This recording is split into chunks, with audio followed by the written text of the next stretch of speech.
கொஞ்சம் மாசு காட்டினவன் இப்போ ஃபிளாப் ஆயிட்டேன்.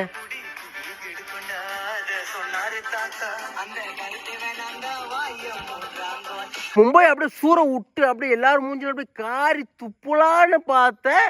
அப்படியே எதிர்கால துப்பிட்டேன். மறுபடியும் அதே எதிர்காலத்துல அப்படியே மறுபடியும் நம்மளுக்கு துப்பி விட்டுச்சு. மாமா என்ன மாமா மும்பை என்னப்பா நம்ம கிட்ட அடிக்கிறீங்கோ? இப்ப நம்மளால ஒண்ணுக்குள்ள ஒண்ணுப்பா என்னப்பா நம்மள டக்குன்னு அப்படி சுட்டி அப்படி வைக்கிறீங்க அக்கலத்துல. ஐயோ சென்னை தோத்துட்டானுங்களே. ஒரு அதுப்பா சுத்தின்னு இருந்தேன் நானு. மும்பை அடிச்சு விட்டுருவோம் நம்ம கரெக்டா அப்படி ஃபார்முக்கு வந்துட்டோம். நம்ம டோனி மறுபடியும் ஃபார்முக்கு வந்துட்டாரு. நம்ம செதற விடுவோம்னு பார்த்தா முறுக்கு மாதிரி அப்படியே கையில பிசைஞ்சு விட்டானுங்க நம்மள. ஏன் பிடிச்சிட்டான், மும்பை பிடிச்சிட்டான். இது கம்பேக்கு.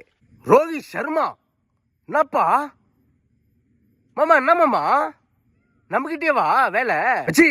என்ன மச்சி மச்சி என்ன மச்சி நம்மளுக்கு ஆப்பா மச்சி. அப்போ இந்த வருஷம் அடிக்க மாட்டோமா கப்பு? 6 மேட்ச் ஜெயிக்கணுமேடா. எப்படா ஜெயிப்போம்? இந்த ஒரு மேட்ச் ஜெயிச்சிருந்தா கூட ஒரு மேட்ச் கேப்ல விட்டுருப்போம்டா உள்ள.